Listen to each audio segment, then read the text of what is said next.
प्रथम तहलका न्यूज। और भिवानी से इस वक्त की बड़ी खबर हम आपको बता दें। जी हां, भिवानी से इस वक्त की बड़ी खबर आ रही है। आपको बता दें कि हरियाणा के कृषि मंत्री जेपी दलाल जो है वो भिवानी पहुंचे और इस दौरान उन्होंने तीसरे मोर्चे के गठन को लेकर बयान दिया। उन्होंने कहा कि विपक्षी हर बार चुनाव में ऐसा प्रयास करते हैं पर जनता बीजेपी को ही आशीर्वाद देती है। जेपी दलाल ने कांग्रेस की भारत जोड़ो यात्रा पर भी सवाल उठाए। उन्होंने कहा कि कांग्रेस ने हमेशा तुष्टीकरण की राजनीति की है, तो वहीं इस दौरान केजरीवाल के मेक इंडिया नंबर 1 अभियान पर भी उन्होंने चुटकी ली और कहा कि एक भी एमपी नहीं है और सबने मोदी का मुकाबला कर पीएम बनने का कर रहे हैं। इस दौरान कृषि मंत्री ने कहा कि केजरीवाल सरकार के दम पर झूठा प्रचार करते हैं जिसे जनता समझती है। इस वक्त की बड़ी खबर हम आपको बता दें जो भिवानी से आ रही है, जहां हरियाणा के कृषि मंत्री ने तीसरे मोर्चे के गठन को लेकर बयान दिया है। इसके साथ ही उन्होंने कांग्रेस पर भी तंज कसा है और इतना ही नहीं, अरविंद केजरीवाल पर भी निशाना साधा है। आपको बता दें कि तीसरे मोर्चे के गठबंधन को लेकर जेपी दलाल ने कहा कि विपक्षी हर बार चुनाव में ऐसा प्रयास करते हैं पर जनता बीजेपी को ही आशीर्वाद देती है। इसके साथ ही कांग्रेस की भारत जोड़ो यात्रा पर भी उन्होंने सवाल उठाए और कहा कि कांग्रेस ने हमेशा तुष्टीकरण की राजनीति की है और साथ ही इस दौरान अरविंद केजरीवाल के मेक इंडिया नंबर 1 अभियान पर भी कृषि मंत्री जेपी दलाल ने चुटकी ली और कहा कि एक भी एमपी नहीं है और सबने मोदी का मुकाबला कर पीएम बनने का ले रहे हैं। केजरीवाल सरकार के दम पर झूठा प्रचार करते हैं जिसे जनता समझती है। इस वक्त की बड़ी खबर हम आपको बता दें जो भिवानी से आ रही है।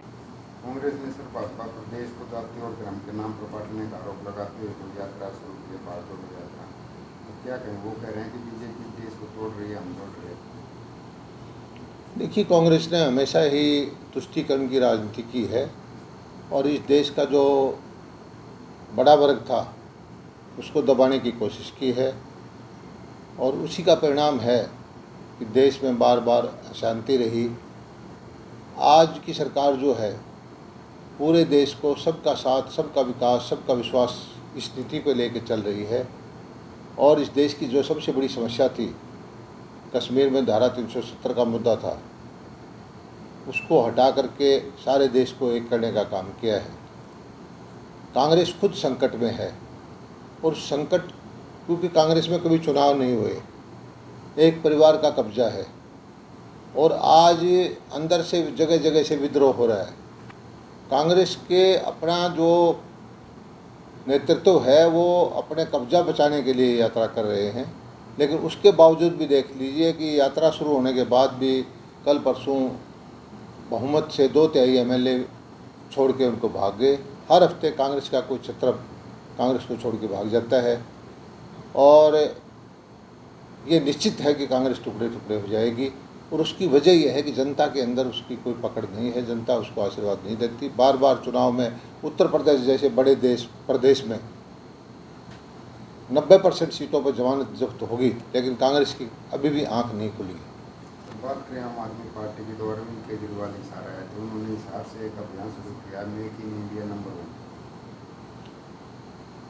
अब मैं जैसे बयान देखता हूँ केजरीवाल जी का, पूरे 543 लोकसभाओं में एक भी मेंबर नहीं है, लेकिन वो कहते हैं कि मोदी जी का मुकाबला मैं करूँ। जब आपका एक कोई सांसद है ही नहीं और प्रधानमंत्री बनने के सपने देखते हैं तो इसी से अंदाज़ा लगा दीजिए कि उनकी सोच का हुआ क्या। और ये सही है कि इंडिया को भी नंबर 1 बनाओ, देश की प्रगति कराओ, लेकिन पहले जो आपको ड्यूटी मिली है, आप हरियाणा के रहने वाले हैं, एसवाइएल की सवाल वहाँ पर आया, बड़ी चालाकी से एसवाइएल के सवाल को टाल गए कि भाई मैं प्रधानमंत्री चाय पर बुलाए मुझे, जब उनको मैं एसवाइएल का पानी देने का फार्मूला बताऊंगा। अरे एसवाइएल आपके पंजाब में आपकी सरकार है, सुप्रीम कोर्ट ने आपको आदेश दे रखा है, ठाके नहर का निर्माण करो। लेकिन केजरीवाल जी हमेशा इस तरह की गुमराह करने वाले झूठे नारे, पहले जो आपको ड्यूटी मिली है, आप हरियाणा के रहने वाले हैं, एसवाइएल की सवाल वहाँ पर आया, बड़ी चालाकी से एसवाइएल के सवाल को टाल गए कि भाई मैं प्रधानमंत्री चाय पर बुलाए मुझे, जब उनको मैं एसवाइएल का पानी देने का फार्मूला बताऊंगा। अरे एसवाइल आपके पंजाब में आपकी सरकार है, सुप्रीम कोर्ट ने आपको आदेश दे रखा है, ठाके नहर का निर्माण करो। लेकिन केजरीवाल जी हमेशा इस तरह की गुमराह करने वाले झूठे नारे, झूठे एलिगेशन, फिर कोर्टों में जाके माफ़ी मांगने, ये उनकी राजनीति रही है और उनका कोई प्रभाव कहीं पर नहीं है।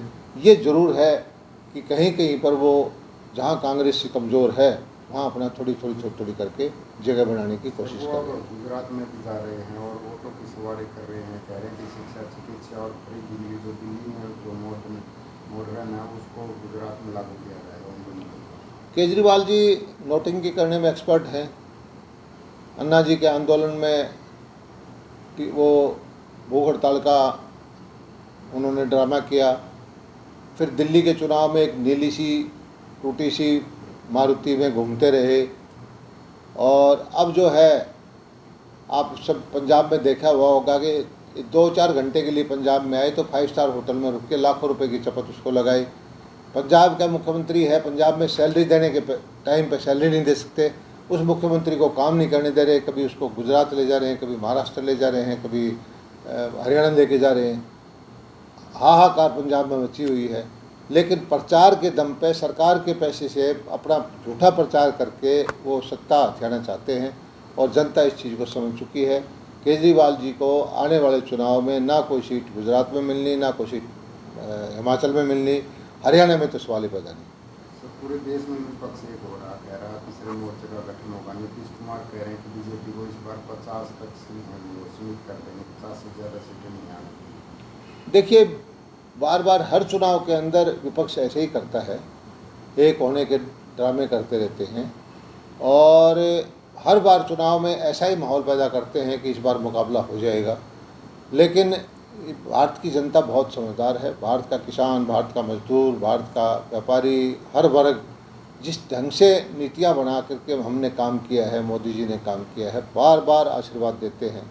और विपक्ष के लिए जो है, अगर जनता का आशीर्वाद प्राप्त करना है तो जनता के दिलों में जगह बनानी पड़ेगी, जनता की सेवा करनी पड़ेगी। अकेले मोदी हटाओ अभियान से उनको कोई फ़ायदा नहीं होना। जनता की सेवा करके जनता का आशीर्वाद प्राप्त करें और जो उनका तब जाके कोई सुनवाई हो सकती है।